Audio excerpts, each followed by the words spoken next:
Hello guys, my name is Kaushal Patil and our today's video topic is abstraction in Java.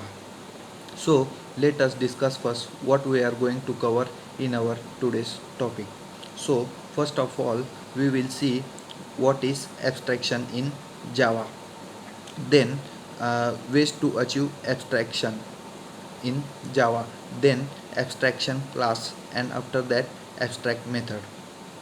So let us start with what is abstraction in Java.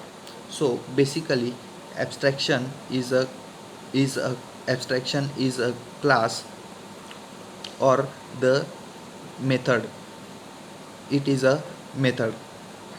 Abstraction is nothing but one of the most important fundamental concept of object oriented programming system, that is OOPS concept. There are total 4 OOPS concept. They are abstraction, polymorphism, encapsulation and inheritance.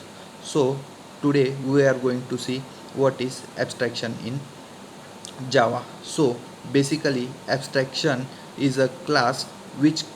abstraction is a class which contain the methods having bodies and some of the methods which do not contain the body of the method.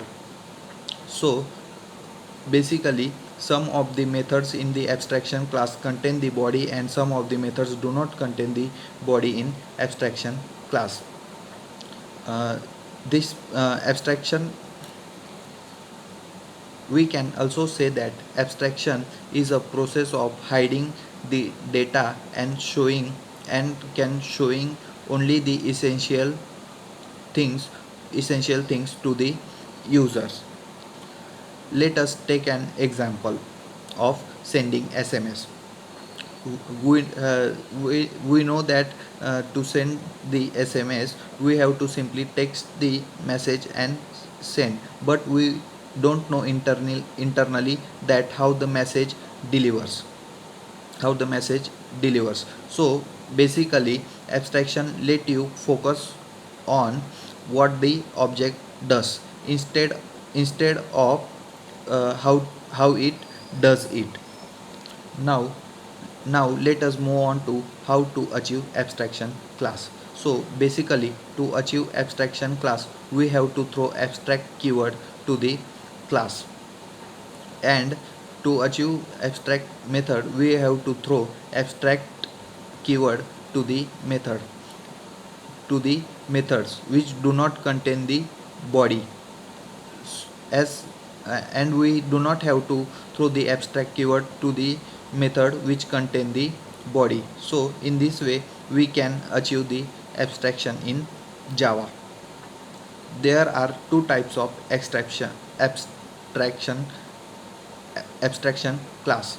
They are, first is abstraction which is 0 to 100%, and the second one is interface which is 100% abstract class. So uh, let us discuss the second way, that is in interface which is 100% abstract class. To achieve interface class we have to throw interface keyword to the class. So interface class contain the methods contains the methods which are 100% abstract, means it do not contain the methods which have body. It only contains the body the which do not have its body. So in this way interface is achieved. To inherit the interface class we have to use implements keywords, but to inherit the abstract class we have to use extend keyword. So basically abstraction is a class which contain the methods having bodies and some of the methods do not have body, and interface is a class which contain only the methods which do not have the bodies. So this is all about abstraction and interface in Java. Thank you.